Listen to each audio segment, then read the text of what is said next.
Assalamualaikum warahmatullahi wabarakatuh. Selamat pagi anak-anak. Pada pagi hari ini, sebelum kita memulai pembelajaran, mari kita berdoa menurut kepercayaan dan agama masing-masing. Berdoa dimulai.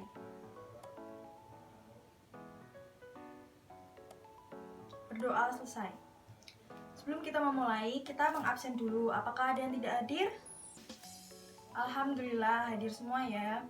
Oke, pada pagi hari ini kita akan belajar mengenai data, khususnya tentang penyajian data. Sebelum masuk ke materi, saya akan bertanya, apakah ada yang tahu apa itu data? Jadi, data adalah suatu informasi untuk memecahkan suatu masalah atau sebagai gambaran akan suatu hal. Lalu, apa sih contohnya dari data itu? Misalnya, data nilai kelas 9, data berat badan siswa SMP 1 Semarang, data tinggi badan siswa SMA Negeri 5 Semarang, dan sebagainya. Kemudian bagaimana cara mengumpulkan suatu data? Ada yang tahu nggak? Jadi cara mengumpulkan suatu data itu ada berbagai cara. Yang pertama adalah dengan observasi, yang kedua dengan angket, dan yang ketiga dengan wawancara. Lalu bagaimana cara menyajikan suatu data? Yang pertama ada data yang berbentuk dengan tabel. Lalu yang kedua dengan data yang berbentuk diagram gambar. Yang ketiga adalah data dengan berbentuk diagram batang. Oke, yang pertama, sini saya akan menjelaskan bagaimana cara menyajikan data dengan tabel. Di sini ada contoh soal. Hasil ulangan matematika siswa kelas 8 sebagai berikut. Lalu, bagaimana diagram tabelnya? Di sini kita disuruh mengubah dari data ini menjadi tabel. Kita lihat di sini ada dua kotak. Kotak sebelah kiri itu dimasukkan sebagai nilai, kotak sebelah kanan dimasukkan sebagai jumlah. Artinya, jika nilainya 40, berapa jumlah siswa yang mendapatkan nilai 40? Mari kita kerjakan sama-sama ya. Yang pertama, kita cari dulu nilai yang terkecil. Itu ada 40. Kita tulis di sini 40 itu ada berapa banyak nilai atau berapa banyak siswa yang mendapatkan nilai 40. Yang pertama ada 1, 2, 3. Ada 3 siswa yang mendapatkan nilai 40. Lalu nilai selanjutnya adalah 50. Ada 1, 2, 3. Ada 3 nilai atau 3 siswa. Lalu nilai 60. 1, 2, 3, 4. Ada 4 siswa. Lalu mendapatkan nilai 70. 1, 2, 3. Yang mendapatkan nilai 80.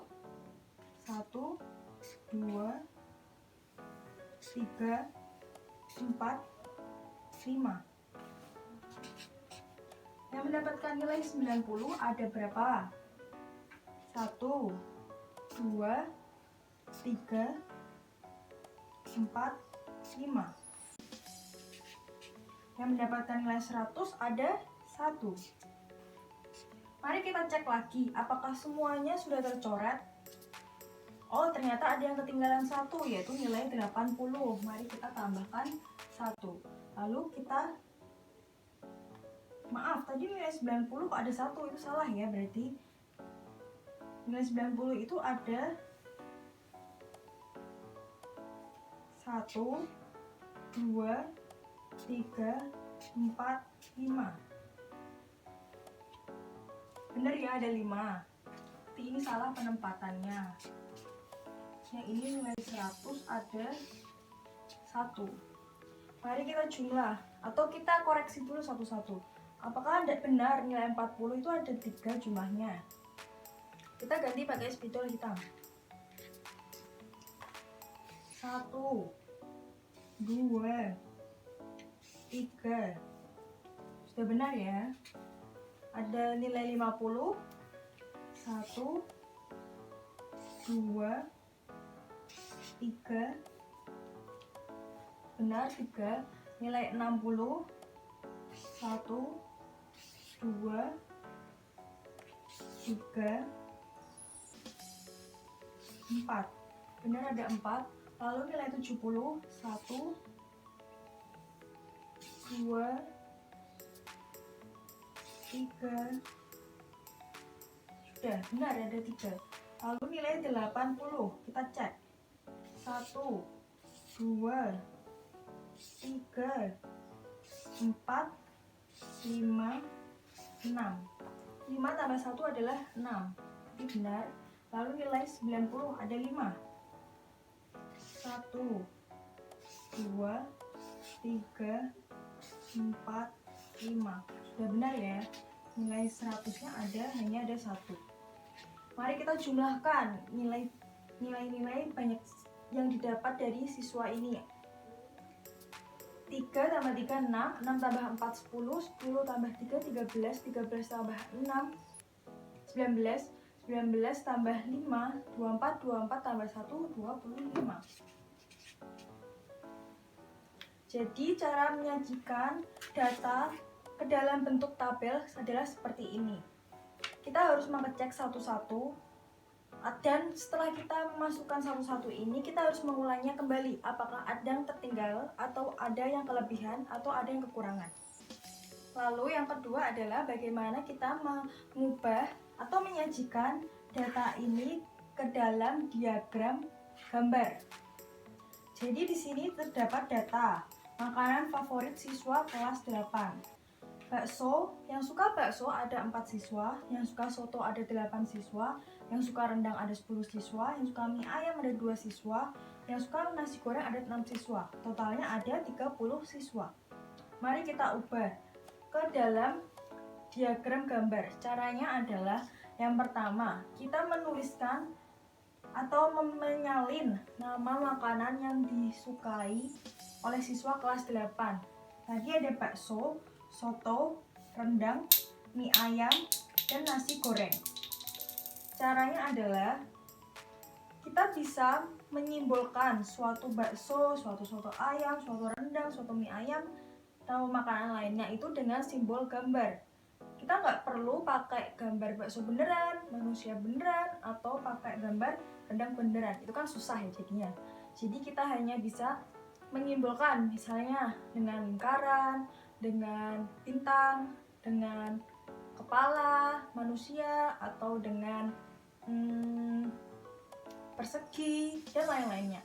Misal kita menyimbolkan bakso dengan lingkaran. Tapi di sini kita lihat, di sini adalah banyaknya itu berjumlah genap semua. Kita bisa mengecilkan atau bisa mempraktiskan supaya gambar yang di sini itu tidak terlalu banyak. Ini kan karena genap semua, kita anggap satu orang itu satu simbol gambar melambangkan 2 orang. Jadi misalnya bakso ada 4 orang. Jadi kita cukup menggambar lingkaran dengan 2 saja. Karena 2 orang disimbolkan dengan 1 lingkaran. Lalu soto ada 8 orang. Jadi ada berapa? Ya benar, ada 4. Kita bisa menyimpulkan dengan bintang. 1, 2, 3, 4. Lalu rendang ada 10. Kita bisa menyimpulkannya dengan 5 gambar. Misalnya kita menggambar dengan oval. 1, 2, 3, 4, 5. Bisa digaris-garis, bisa diisi.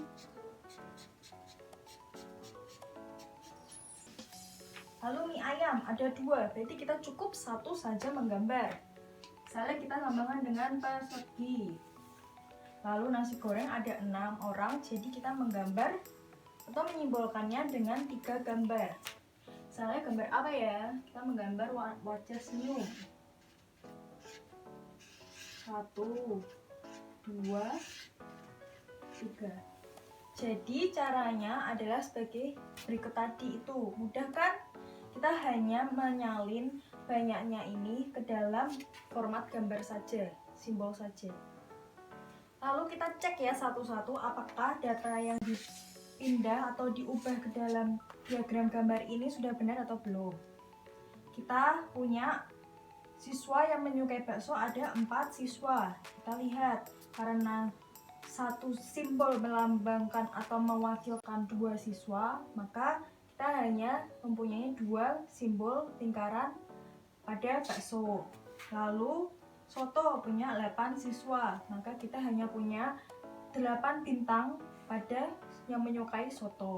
Lalu rendang ada 10 siswa, kita bisa lihat ada 1, 2, 3, 4, 5 pada siswa yang menyukai rendang. Karena tadi apa? 2 siswa dilambangkan dengan atau diwakilkan dengan 1 gambar saja. Lalu mie ayam 2 orang berarti hanya 1. Nih, nasi goreng ada 6 berarti hanya ada 3. 1, 2, 3. Lalu yang ketiga adalah diagram batang. Jadi untuk menyajikan suatu data dengan gambar diagram batang itu kita membutuhkan yang namanya penggaris. Karena kita akan menggambar diagramnya di sini. Jadi kita mempunyai koordinat yang mewakilkan nama makanan yang ada bakso, soto, rendang, mie ayam, nasi goreng. Nah, di sini kita kasih jarak ya antara bakso, soto, rendang, mie ayam dan nasi goreng. Misalnya 2 cm atau 3 cm antara masing-masing nama makanan di sini. Lalu koordinat di sini adalah mewakilkan jumlah atau banyak siswa yang menyukai makanan di bawah ini tadi. Sini ada 2, 4, 6, 8, 10, 12. Mari kita langsung mengerjakan soalnya. Makanan favorit siswa kelas 8. Di sini ada bakso 4 siswa, soto 8 siswa, rendang 10 siswa, mie ayam 2 siswa, nasi goreng 6 siswa. Bagaimana diagram batangnya? Nah, kita lihat dulu. Di sini bakso jumlahnya ada 4 siswa. Kita titikkan atau kita tandai.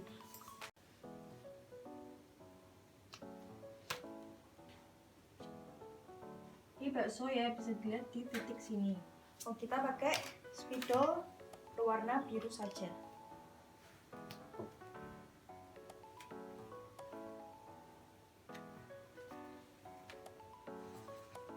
Lalu yang menyukai soto ada 8 siswa. Mari kita titikkan lagi.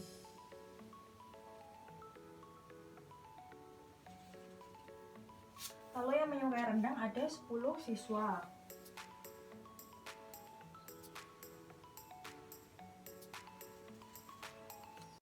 Yang menyukai mie ayam ada 2 siswa.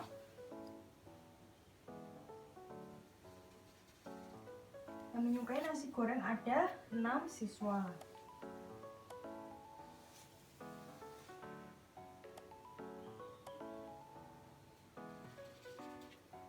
Nah, dari titik-titik ini kita buat diagram batangnya dengan cara seperti ini.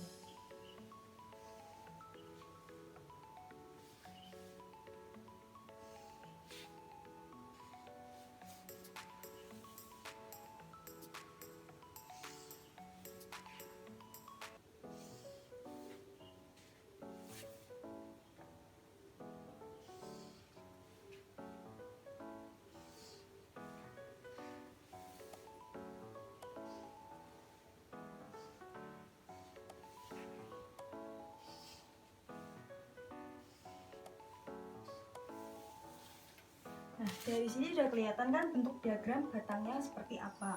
Kita bisa mengarsirnya supaya kelihatan lebih jelas bagaimana bentuk diagram batangnya.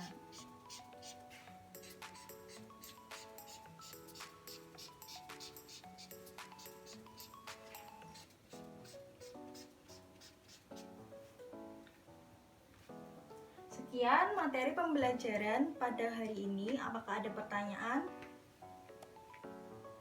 Berarti udah jelas semua ya. Kalau nggak ada, mari kita merefleksikan apa yang setelah kita pelajari pada hari ini. Jadi, bagaimana cara untuk mengumpulkan data. Ayo, siapa yang mau angkat tangan? Ya, benar apa kata Citra. Mari kita tepuk tangan. Ya, jadi diagram batang itu cara menyajikannya ada 3 cara. Yang pertama dengan cara observasi, yang kedua dengan cara angket, dan yang ketiga dengan cara wawancara. Lalu, bagaimana cara menyajikan data? Tadi sudah kita pelajari. Yang pertama ada dengan tabel, lalu yang kedua ada diagram gambar, yang ketiga atau yang terakhir kita belajar dengan cara diagram batang. Ya, cukup sekian pada pertemuan pada hari ini. Sebelum mengakhiri, mari buka halaman 120. Ini dikerjakan ya, untuk pertemuan selanjutnya dikumpulkan sebelum pembelajaran dimulai. Mari kita berdoa sebelum menutup pembelajaran hari ini. Berdoa dimulai. Berdoa selesai. Cukup sekian dan terima kasih. Mohon maaf apabila saya mempunyai kesalahan. Selamat beristirahat ya.